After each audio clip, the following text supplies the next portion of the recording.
Hello दोस्तों, आप सभी को स्वागत करता हूँ ये जेड स्टडीज में। और आज हम लोग सीखेंगे वर्ग और वर्गमूल के बारे में। दोस्तों, वर्ग और वर्गमूल दो अलग अलग पार्ट है और इस पार्ट को समझना सबसे पहले जरूरी है। आज तो हम लोग उसका बेसिक कॉन्सेप्ट क्लियर कर लेते हैं वर्ग और वर्गमूल का। वर्ग और वर्गमूल क्या होता है और इसका क्या क्या रूल है, हमें क्या क्या फॉलो करना पड़ेगा और कैसे हमें पता चलेगा कि ये जो संख्या है ये पूर्ण वर्ग है या नहीं है। तो जो मैं शुरू करने वाला हूं वो सबसे पहले वर्ग का शुरू करने वाला हूं। वर्ग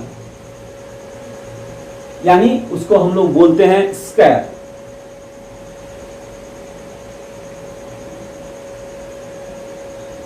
स्क्वायर दोस्तों, हम लोग स्क्वायर और वर्ग सुने हैं, ज्योमेट्री में सुने हैं। वर्ग इसी प्रकार का होता है, यानी जिसका चारों भुजा बराबर होता है। और उसको क्या करते हैं हम लोग, जब भी उसका क्षेत्रफल निकालते हैं भुजा गुना भुजा करते हैं। भुजा गुना भुजा यानी इक्वल चीज को दो बार गुना करना है, वही होता है वर्ग। तो वर्ग, किसी संख्या का वर्ग का मतलब क्या हो गया कि उसी संख्या को दो बार गुना करना। यानी अगर 25 का बोल रहा है तो 25 गुना 25, तभी जाकर उसका वर्ग निकलेगा। इसको बोलते हैं वर्ग। सपोज हमें निकालने के लिए बोला कि 25 का वर्ग निकालें, तो 25 का वर्ग का मतलब होता है क्या, 25 का स्क्वायर। जब हम लोग 25 का स्क्वायर हम लोग इस प्रकार का लिखते हैं। जब इसको लिखेंगे तो 25 गुना 25 होगा, तो ये कितना हो जाएगा 625। ये हो गया इसका वर्ग, यानी 25 का वर्ग क्या हुआ, वो 625 हुआ। इसी चीज को अगर हम लोग उल्टा की तरफ ले लेते हैं, यानी वर्गमूल। वर्गमूल वर्गमूल का मतलब क्या होता है, स्क्वायर रूट। रूट का मतलब होता है जड़।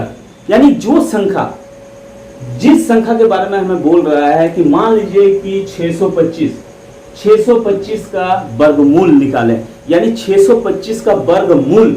मूल का मतलब अर्थ क्या हो गया कि ये जो 625 बना हुआ है, किस चीज को हम लोग स्क्वायर किए थे, यानी किस चीज का स्क्वायर 625 है, किस चीज का स्क्वायर, यानी उसी चीज का जो मूल, यानी जो मूल चीज था। अभी हम लोग 25 को स्क्वायर किए थे तो 625 निकला था। इसका मतलब जो मूल है, यानी जो जड़ है, जो इसका रूट है, यानी किस चीज से ये 625 बना हुआ है, इस चीज को निकालने के लिए बोल रहा है। इसका मतलब इसको बोलेंगे हम लोग वर्गमूल। तो दोनों चीज डिफरेंट हो गया। वर्ग किसे कहेंगे, किसी संख्या को जब उसको दोबारा यानी उसका स्क्वायर करेंगे, यानी उसी संख्या को उसी संख्या से गुना करेंगे तो वो वर्ग निकलेगा। और वर्गमूल क्या निकलेगा, उसी संख्या को हम लोग क्या करेंगे, उसको जो ऑपोजिट, यानी वो संख्या किस संख्या से बना हुआ था उसको निकालने के लिए हम लोग वर्गमूल उसको कहा जाएगा। और हमेशा वर्गमूल का जो साइन होता है वो इसके अंदर आता है। 625 को इसके अंदर यानी करनी रूट के अंदर हम लोग ले आएंगे। जब रूट के अंदर लाएंगे तो इसका निकालने का दो टाइप के नियम है, एक तो भाग प्रोसेस है और एक गुणनखंड प्रोसेस है। ये दो प्रोसेस हम लोग ऑलरेडी बचपन में यानी 10th क्लास तक जब पढ़े थे तब सीखे थे, तो वही चीज इसके अंदर अब फॉलो होगा। इसका मतलब क्या हुआ, इस रूट के अंदर जब रहेगा 25 × 25, जब किसी चीज का जोड़ा बनता है, उस जोड़ा को क्या करते हैं हम लोग, एक जोड़ा निकाल देते हैं, यानी एक चीज निकाल देते हैं और ये हो जाएगा उसका वर्गमूल। तो वर्ग और वर्गमूल में कुछ कॉन्सेप्ट था वो क्लियर हो गया हमारा। अब क्या करेंगे, इसका कुछ रूल है, उस रूल को हम लोग फॉलो करेंगे। पहला नियम क्या है वर्ग और वर्गमूल का। जो पहला नियम है, किसी संख्या को अगर वर्ग करें, कोई भी संख्या हो, किसी भी संख्या को अगर हम लोग वर्ग करें तो उसके पीछे यानी जो पहला अंक यानी इकाई अंक जो है वो कभी भी 2, 3, 7, 8 या सिंगल जीरो, यही ध्यान रखना है, सिंगल जीरो नहीं होगा। ये पहला नियम है। किसी भी वर्ग को, किसी भी संख्या को अगर हम लोग वर्ग करेंगे, किसी भी संख्या को अगर वर्ग करेंगे उसके पीछे यानी इकाई अंक कभी भी 2, 3, 7, 8 या 0 तो होगा, लेकिन सिंगल 0 नहीं होगा। एक दो एग्जांपल हम लोग लेकर देख लेते हैं। जैसे 1 का स्क्वायर क्या होता है 1, 2 का स्क्वायर क्या होता है 4, 3 का स्क्वायर 9, 4 का स्क्वायर 16, 5 का स्क्वायर 25, 6 का स्क्वायर 36, 7 का स्क्वायर 49, 8 का स्क्वायर 64, 9 का स्क्वायर 81 और 10 का स्क्वायर 100। आप देख लीजिए किसी भी संख्या के इकाई अंक आपका 2, 3, 7, 8 या सिंगल 0 नहीं होगा। जब भी 0 आएगा वो डबल 0 में आएगा, तभी जाकर वो किसी का वर्ग हुआ होगा। यानी बात क्या समझ में आया कि कोई भी पूर्ण वर्ग संख्या वही होगा जब उसके पीछे ये चीज नहीं होगा। यानी बाकी कोई भी चीज हो सकता है तो वो वर्ग संख्या हो सकता है, लेकिन किसी संख्या के पीछे अगर 2, 3, 7, 8 या 0 हो तो वो वर्ग संख्या नहीं कहलाएगा। ये हमारे दिमाग में फिट हो जाना चाहिए, क्योंकि क्वेश्चन कभी कभी आ जाता है कि 7, 8 मान लीजिए कि इसी को 2, 6 और 3 क्या ये एक वर्ग संख्या है, पूर्ण वर्ग संख्या है? तो इसका आंसर आएगा नहीं, क्योंकि इसके पीछे जो है यानी इकाई अंक है वो क्या है, वो है 3। और कभी भी 2, 3, 7, 8 या सिंगल 0 आए तो वो कभी भी पूर्ण वर्ग संख्या नहीं हो सकता। ये हमारे ध्यान में आना चाहिए। दूसरी नियम इसका फॉलो कर लेते हैं कि वर्ग किसी भी संख्या को अगर हम लोग वर्ग करें, यानी किसी भी संख्या को अगर वर्ग करें, उसका जो वर्ग फल आएगा वो क्या होगा, हमेशा डबल या एक कम आएगा। मान लीजिए कि हम लोग क्या करते हैं, एक डिजिट ले लेते हैं, मान लीजिए कि 1 का स्क्वायर यानी कितना हो गया 1। लेकिन इसी का अगर हम लोग 4 का स्क्वायर ले लेते हैं तो कितना होता है 16। यानी एक अंक, बोलने का मतलब क्या हो गया कि किसी भी संख्या को अगर हम लोग वर्ग करेंगे तो ये जितने अंक का है उसके डबल या एक कम होगा। मान लीजिए कि 1 है, 1 का क्या हो गया 1 का डबल, यानी इसमें कितना अंक का हो गया 1 अंक का है। अब इस 1 अंक को जब हम लोग स्क्वायर करेंगे तो कितना आएगा, या तो 1 अंक में आएगा या तो 2 अंक में आएगा। तो यानी उसके डबल होगा या डबल से 1 कम होगा। कैसे, जैसे मान लीजिए कि हम लोग क्या करेंगे 25 का स्क्वायर, 25 का स्क्वायर कितना होता है 625, यानी 25 का डबल कितना होता है, 25 का डबल होता है 25 का डबल नहीं, ये कितने अंक का हो गया, ये 2 अंक का हो गया।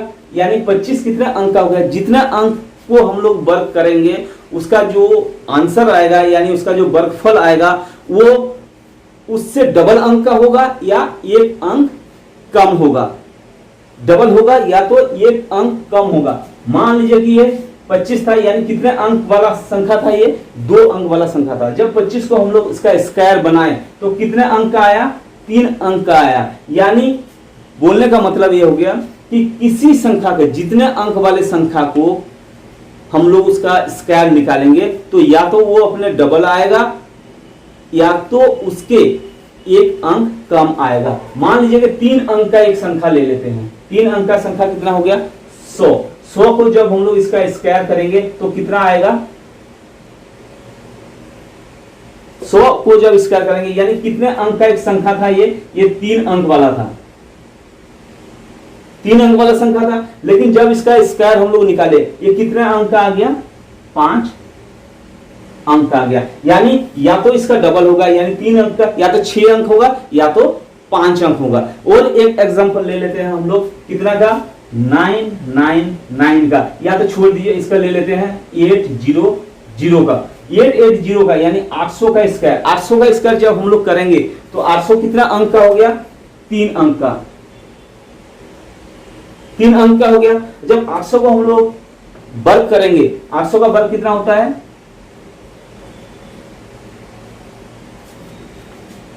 6400। ये कितना अंक का हो गया, ये हो गया 6 अंक का।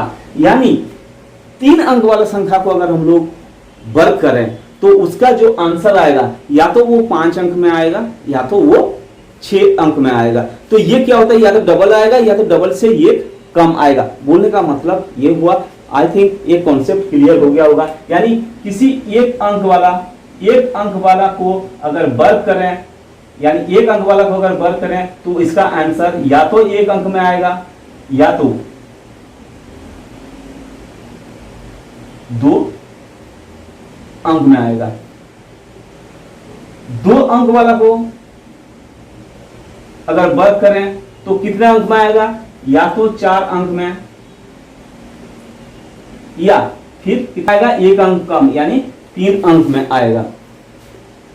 3 अंक वाला को जब करेंगे या तो 6 अंक में आएगा या तो फिर 5 अंक में आएगा, क्योंकि डबल या तो 1 कम।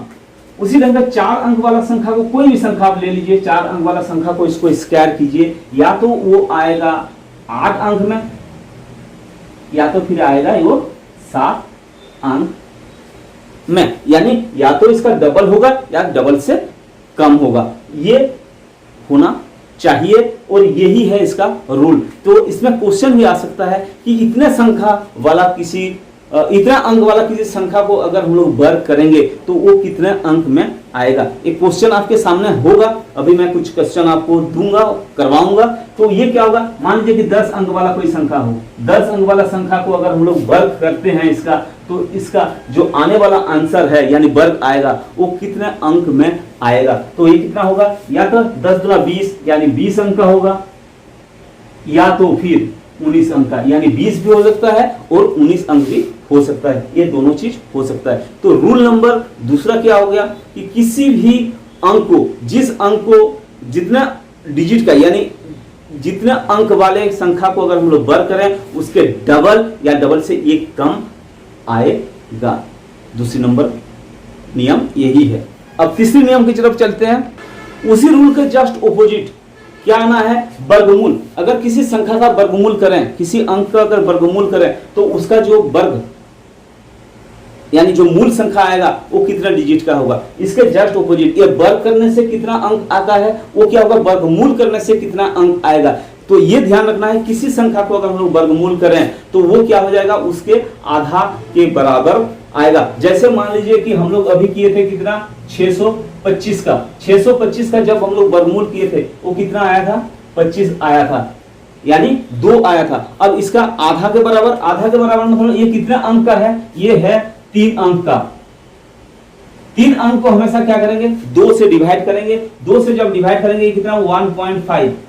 इसका मतलब क्या हुआ, 1.5 अंक आना चाहिए। लेकिन 1.5 यानी किसी संख्या के आधा संख्या तो होता है ही नहीं, तो इसलिए क्या करेंगे, इसको हम लोग हमेशा 2 मान लेंगे, यानी उसके आगे वाला जो संख्या है पूर्ण संख्या उसी को हम लोग मान लेंगे। यानी अगर 4 अंक वाला कोई संख्या होता, मान लीजिए कि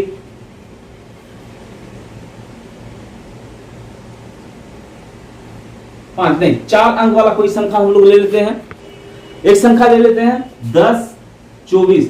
10, 24 का जो वर्गमूल होता है वो होता है 36।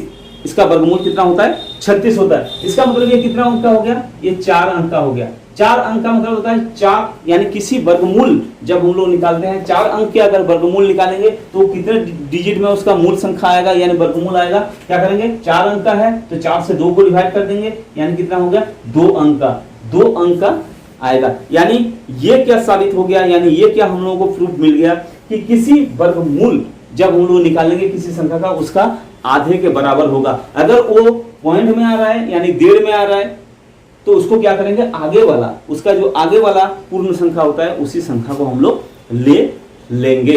यानी 1.5 आ रहा है तो क्या करेंगे, वो हम लोग 2 मान लेंगे। यानी कभी अगर हमारे पास 3.5 आता है तो उसको 4 अंक मान लेंगे। कभी हमारे पास मान लीजिए कि 11.5 अंक आ रहा है तो 11 का मतलब हो गया 12 अंक वाला हम लोग मान लेंगे। तो ये हमारा 3 रूल था। 3 रूल आज हम लोग कवर कर लिए। अब इस 3 रूल के बारे में कुछ क्वेश्चन है, वो क्वेश्चन हम लोग कर लेते हैं, फिर उसको समझ जाएंगे कि ये रूल क्यों और किस लिए जरूरी है। आपके सामने एक क्वेश्चन है, निम्न में से कौन सी संख्या पूर्ण वर्ग संख्या है, यानी नीचे दिया हुआ जो संख्या है उनमें से कौन सी ऐसा संख्या है जो पूर्ण वर्ग संख्या हो। इसका जो आंसर दिया हुआ है, 4 आंसर दिया हुआ है, MN1, X, Y2, YZ5 और AB1। ये जो संख्या दिया हुआ है इसके बीच क्या करेंगे हम लोग को, सबसे पहले तो देखकर घबरा जाएंगे कि ये है क्या चीज। ये कुछ नहीं है, ये एक संख्या है जिसके इकाई अंक 1 दिया हुआ है, 2 दिया हुआ है, 5 दिया हुआ है या 1 दिया हुआ है। इसको देखकर हमें पूर्ण वर्ग संख्या निकालना है। अभी मैं बताया था पूर्ण वर्ग संख्या वही संख्या होगा जिसके पीछे 2, 3, 7, 8 या सिंगल जीरो ना हो, उसी को हम लोग क्या करेंगे पूर्ण वर्ग संख्या। तो इसमें क्या बोल रहा है कि निम्नलिखित में से कौन सी पूर्ण वर्ग संख्या नहीं है, नहीं का आंसर दे रहा है। तो इसके पीछे अगर 1 आ रहा हो तो ये क्या हो जाएगा, ये पूर्ण वर्ग संख्या है। 2 आ रहा हो तो ये पूर्ण वर्ग संख्या नहीं है, क्योंकि किसी भी संख्या के पीछे अगर 2, 3, 7, 8 या सिंगल जीरो है वो क्या होता है, पूर्ण वर्ग संख्या नहीं होता है। तो इसमें क्या हो जाएगा, ये पूर्ण वर्ग संख्या नहीं होगा, क्योंकि 5 किसी संख्या के पीछे हो तो पूर्ण वर्ग संख्या हो सकता है, 1 किसी संख्या के पीछे हो तो पूर्ण वर्ग संख्या होता है। लेकिन इस क्वेश्चन में क्या बोल रहा है कि वो कौन सी संख्या है जो पूर्ण वर्ग संख्या नहीं है, इनमें से नहीं निकालना है। तो नेगेटिव, ये चीज ध्यान रखना है, क्वेश्चन को बार बार पढ़ना है कि इसमें क्या चीज बोल रहा है। नेक्स्ट क्वेश्चन जो आपके सामने है, 34 अंक वाली संख्या की जो वर्गमूल कितने अंक वाली संख्या होगी। यानी 34 अंक वाले जो कोई संख्या हो और उसका वर्गमूल निकालने के लिए बोल रहा है। अभी मैं आपको बताया था क्या कि किसी संख्या के अगर वर्गमूल निकालने के लिए दे रहा हो तो उस संख्या के यानी कितने अंक वाले संख्या दे रहा है उसी संख्या को क्या करना है, डिवाइड करना है। ये कितना संख्या दिया हुआ है, 34 दिया हुआ है, यानी कोई 34 अंक वाला कोई संख्या दिया हुआ है, उसका अगर हम लोग वर्गमूल निकालें तो कितना अंक होगा। तो 34 अंक वाले को क्या करेंगे हम लोग, डिवाइड 2, यानी क्या करेंगे इसको जब हम लोग 2 से डिवाइड करेंगे तो ये आएगा 17, यानी इसका जो आंसर है वो 17 अंक वाले का आंसर होगा। क्योंकि 34 अंक का क्या होता है, 34 अंक वाले कोई संख्या को अगर वर्गमूल किया जाए तो वो क्या होगा, उसका आधा, यानी आधा आएगा। यानी अगर पॉइंट में आता तो इसको हम लोग पूरा पूरी मान लेते हैं। सेम टाइप का क्वेश्चन और दूसरा वाला है, 23 अंक वाली किसी संख्या के वर्गमूल निकाले तो उसका वर्गमूल कितना होगा। तो 23 अंक वाली संख्या को, अब 23 अंक वाली संख्या को अभी मैं बताया था, 23 अंक वाले को क्या करेंगे, 23 डिवाइड बाय 2 कर देंगे। यानी जब भी 23 अंक वाले कोई संख्या हो दिया हुआ हो तो उसका वर्गमूल कितने अंक में आएगा वो निकालने के लिए क्या करेंगे, 23 को हम लोग क्या करेंगे, डिवाइड कर देंगे, यानी 11.5 आएगा। जब भी 11.5 आता है तो मैं अभी क्या बताया था, जब भी हम लोगों को पॉइंट में आएगा तो उसको 1 बढ़ा कर ले लेना है, यानी 12 कर लेना है। तो इसका आंसर जो होगा दूसरा वाला 12। और एक क्वेश्चन ले लेते हैं। ये क्वेश्चन आपके सामने है, निम्न में से कौन सी 3 अंक वाले संख्या का वर्गमूल हो सकता है यदि x का मान समान या असमान हो, स्टार का मान, ये स्टार का मान समान या असमान हो। तो इसमें क्या दिया हुआ है, निम्नलिखित में से कौन सी संख्या, यानी 4 अंक वाले कोई संख्या को अगर लिया जाए और उसका वर्ग किया जाए तो वो कौन सी संख्या इसके अंदर हो सकती है। और स्टार का मान जो दिया हुआ है वो समान या असमान कुछ भी हो सकता है, यानी स्टार का मान कुछ भी हो सकता है, लेकिन इसके अंदर जो दिया हुआ है वो 4 अंक वाली संख्या के लिए बोल रहा है। तो 4 अंक वाले संख्या के लिए इस प्रकार के क्वेश्चन में, इस टाइप के क्वेश्चन में हमें क्लियरली पता नहीं है कि कौन सा हो सकता है। तो इसलिए हम लोग क्या करेंगे, 4 अंक वाले किसी संख्या का अगर हम लोग वर्ग निकालते हैं तो उसका वर्ग फल जो आएगा, यानी वर्ग निकालने के बाद जो संख्या आएगा वो कितने डिजिट का आएगा, ये क्वेश्चन में है।